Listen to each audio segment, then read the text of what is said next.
สบายดีกันตอนเย็นเด้อพ่อแม่พี่น้องเมื่อนี้ไปซื้อของอยู่ซูเปอร์มาร์เก็ตมาได้ช็อกโกแลตมาช็อกโกแลตนี้จิไปกิน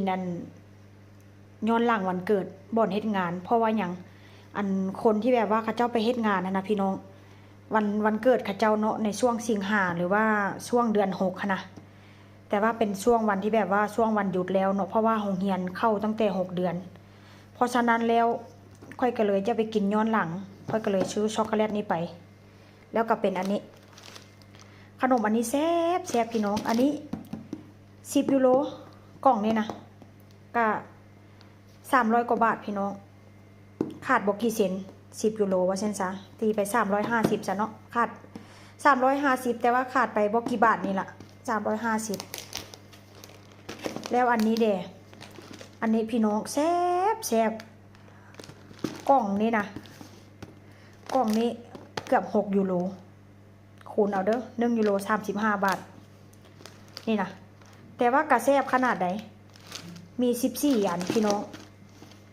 มี14ก้อนข้าเจ้าเฮ็ดอันนั้นเฮ็ดด้วยบักพร้าวแซ่บขนาดใดนี่ไหนราคาค่อนข้างแพงแต่ว่ากระแซบพี่น้องซื้อมา2 กล่อง2 กล่องนี้ก็จะไว้กินกล่องนึงแล้วก็จะเอาไปบ่อนเฮ็ดงานนี่กล่องนึงเอาเช่นซะเดี๋ยวค่อยจิแกะให้เบิ่งว่ามันแซ่บบ่หน้าตามันเป็นจังได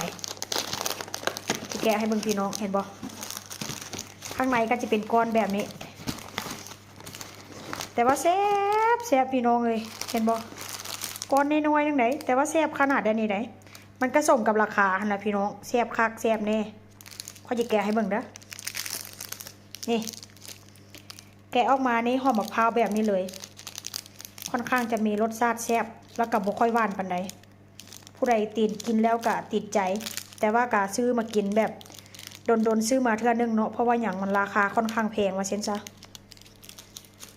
นี่นะแซ่บพี่น้องบ่ข้างในมันจะเป็นแบบเนื้อครีมแบบนี้เนื้อครีมก็บ่ค่อยหวานปานใดเนื้อครีมก็ได้ค่อนข้างจะแซ่บแล้วอันนี้เป็นช่วงฮาโลวีนแล้วพี่น้องที่เข้าฮาโลวีนแล้วช่วงนี้ก็ได้ก็เลยซื้อขนมมาให้เด็กๆกินข้าเจ้าจะตกแต่งหน้าพี่อันนี้ก็จะเป็นแบบว่าช็อกโกแลตเดี๋ยวนี้เนาะช็อกโกแลตขาว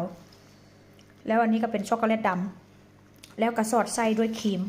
มก็เป็นช็อกโกแลตนั่นแหละพี่น้องราคาก็1 ยูโร50ราคาก็บ่ได้แพงปานใดพี่น้อง1 ยูโรก็35 บาทเนาะอีกครึ่ง50หั่นราคาก็